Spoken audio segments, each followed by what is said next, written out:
mia nyakaka do nyo le pere mia ti be nuko mi le wole wala mia amusia me le nya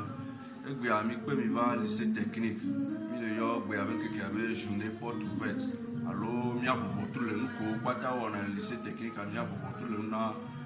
du corps ne ola va ko nuko le wole lycée donc a do entier mi pe mi va fi egbero que ma do ne be ba bien ti ben kentie mi bubo trouver mo a nya ava fi no anya nu ke mi le wa mi ko be tutu ban lycée school que le fi mi le lycée technique ni school de que va be akpere so honti le to popo be gome wa jobo veto mi ko be lycée le fi voir ne school viola va school a me gero nya to ko be lycée le fi que ne do viro fi ne o to le ne school a o tin odo a ko baba ho na yo nti mi do be beben ke adia mi abu to le nu ko pata wo le lycée me le fi ne evidilao suku ilao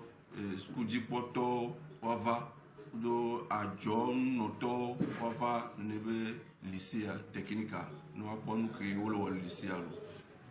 devi que o va fi voire o isuku le fi o ho abenda se wo ma voire mi po fi be cadeau do ke mi lo ko ajo to de fi o la jo won mi fi fi a o po to le wa lo mi po ajo to su po le fi de ke ale pompo na de fi ke de vi ko to le fi fi o le de vi ko to le fi fi ane ma aglonya da jiwa mo yo pata po do le wa lo vo america vero to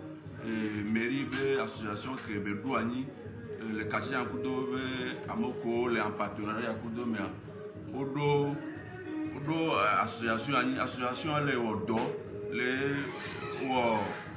elle dit mon an de neve de viol a jome donc egbe me patan po de vo america veroa mi la de disbe ne ba me o lo odo la jore ke mairie be association a tegogo e biacho bo be wo kon ni be de viol ogbo ami ko be ni be do amoko wona do kure do popo be nyauntia o le kachachare me kudo ne be lisia ko o na ronchi le kore ka vero me be o machi a hono o pon vire ano ne suso ale won de be ni be de vion to are o matin no wa do pe sinu wa do to ni wan to wa no ko wa c'est technique avec le somo de violer o to voa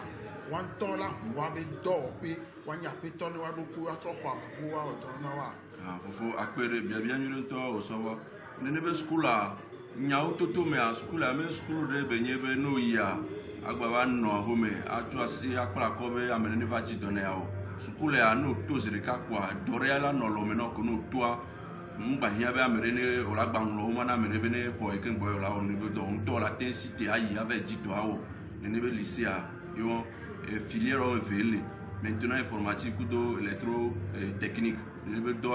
no pa kwa le sibele ko la ya atelier a avec pla do yem kajibe apprenti la pla do le patron bokala to fi kwa la note ko be patron va di donner awo et to be cité quoi et to la onde que a deviner chanlo.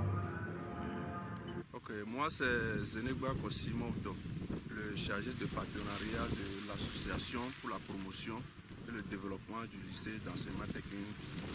à Glidi à Nehov, donc et les entreprises. Et à part ça, nous accompagnons le lycée pour sa durabilité sur le plan d'excellence. Donc c'est ça. Alors aujourd'hui, vous avez organisé une journée porte ouverte. Dites-nous pourquoi. Oui, la journée porte ouverte s'inscrit dans ces idées suivantes. D'abord, nous voulons promouvoir le lycée auprès des entreprises partenaires ou bien des entreprises qui sont censées être en partenariat avec l'association qui appuie le lycée. Et le second objectif, c'est de permettre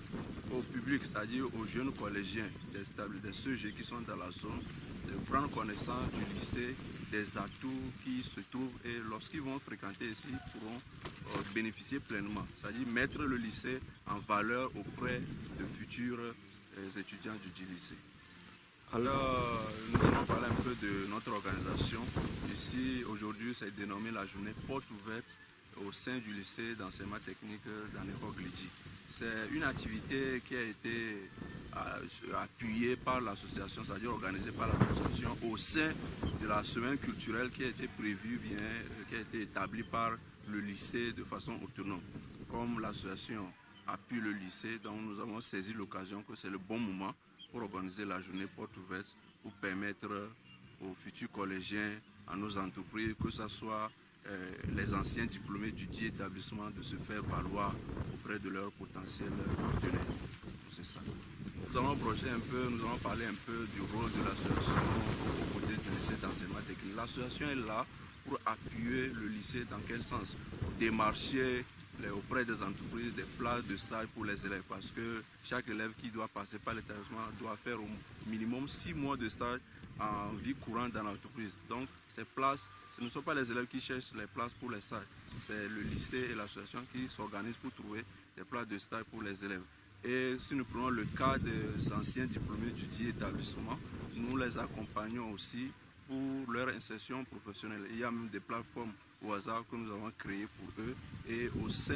sur cette plateforme, nous échangeons sur comment faire pour trouver du travail, tout cela. Nous leur procurons des offres d'emploi où ils peuvent postuler, tenter leur chance, tout ça là. Donc c'est vraiment ce que l'association fait pour accompagner nos jeunes, la jeunesse de la sous-région pour leur